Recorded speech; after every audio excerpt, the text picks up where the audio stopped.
All right, Carl Cameron, thank you so much. With me now for their 2006 predictions and for a look ahead to 2008 is our all-star political panel here on The Big Story, National Public Radio senior correspondent Juan Williams and Rich Lowry, editor of the National Review. Both are Fox News political analysts, and also Brooke Oberwetter, a policy analyst at the Competitive Enterprise Institute. Gentlemen and lady, thank you so much for coming in and talking to us. Rich, I want to start with you first because this Barron's newspaper came out with a pretty bold prediction, and they've been right many, many times in the past that the GOP will take over or at least hold on to the Senate and the House. But you disagree, and you're a Republican. Yeah, well, a lot of Republicans want to believe this. They're anxious for any piece of good news they can hang on to. And look, Republicans do have a fundraising advantage, and that means something. But I think this Barron survey really overestimates the power of money. Historically, what matters most is the issue mix and the quality of the candidates involved. So just coming up with any formula entirely, heavily based on money, I don't think tells you that much. All right, but Juan, obviously the Democrats are kind of counting their chickens before they hatch, and they are kind of getting ahead of themselves. What do you think? What do you think of this Barron's report? You think that it's accurate? Yeah, well, I think, Julie, what Rich was saying is money counts, but what do you use the money for at this point? The ads aren't exactly going to change anything. It's not like there's such a close election and people are up in the air. This is what some of the pollsters are calling a wave election, and the wave is just sweeping over the Republicans at this point. At best, they could use the money in terms of a get-out-the-vote effort and concentrate on districts and try to hold the line where they've got a Republican majority in terms of the electorate or a close race where they could potentially make a difference. But it's the wave right now that counts. All right, and Brooke, the libertarian vote, there's a great saying that this is not just a race between red and blue, that it's purple. A lot of people are thinking it's not just Republican and Democrats that are running for re-election.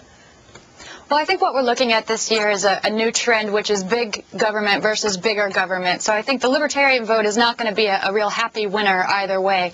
Regardless of the outcome 2.5 weeks from now, politicians are going to win every race, and that's not going to end up being good for many libertarians. All right. Juan, let me ask you, you think Barack Obama will run for president?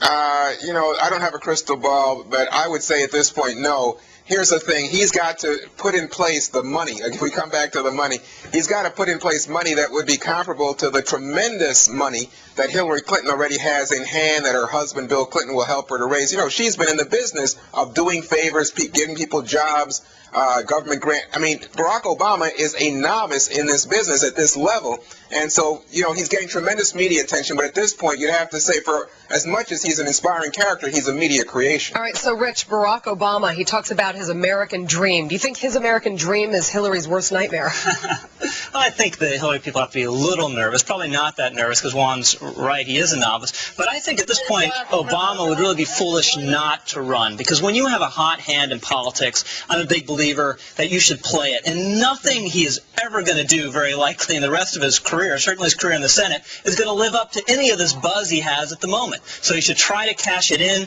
Even if he doesn't win the nomination, he's likely not to. That oftentimes is an asset when you want to run later. So I think he should jump in. All right. Brooke, let me ask you, those naysayers that are going to criticize him the second he puts his name on a ballot and comes out and officially says it.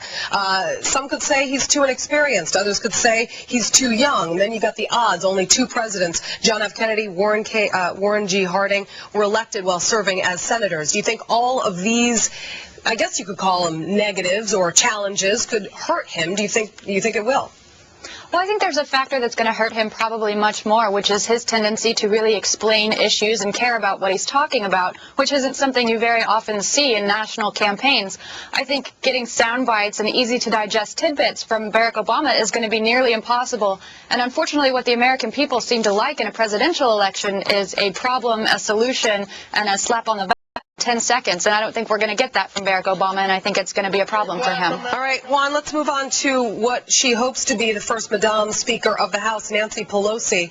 She's come out and criticized the Bush administration, criticized what we're doing in the war in Iraq. She's got John Kerry backing her as well. So we got a lot of Democrats that are attacking the current administration. But do you think that she stands a chance of becoming the first Madame Speaker? Oh, yeah, absolutely. I mean, this competition, the Steny Hoyer, those who are more conservative inside the Democratic Party are going to mount some kind of contest, but she has a very strong chance. And at this point, I mean, you look at the numbers, I think last week in the Foxwell was it 70+% said we want some kind of course correction in Iraq. So that's not exactly anything that's going to buy people off of her. It's more her shrill voice, I think. All right. Do you think she's too liberal, Rich? Oh, yeah, I certainly do. And, you know, I thought if the Democrats actually succeeded in taking the House, there'd be a big honeymoon period for Nancy Pelosi. I didn't realize it was going to happen before the election, which is what you're seeing in the media, these huge, glowing profiles, 60 Minutes. And, you know, if there's any doubt among Republicans out there that this election matters, look at Nancy Pelosi. The first thing, or at least the most important thing Democrats are going to do, they're going to pass a huge amnesty for illegal immigrants in this country. And that's huge, hugely important item, and it's just one of many. All right, Brooke, we got 15 seconds. I'll give you the final word. Well, I think Rich makes a good point right there. While Nancy Pelosi is out at Linens and Things buying curtains for her new office, there's nobody minding the store. There's nobody out there generating Democratic votes, and I think that's what it's going to come down to in November. All right. Well, thank you so much, Brooke Oberwetter, Juan Williams, Rich Lowry, the experts here on The Big Story, our all-star panel. Thank you so much. Thank you. You're welcome. Well, coming up, it is the deadliest month in Iraq since the war, in fact.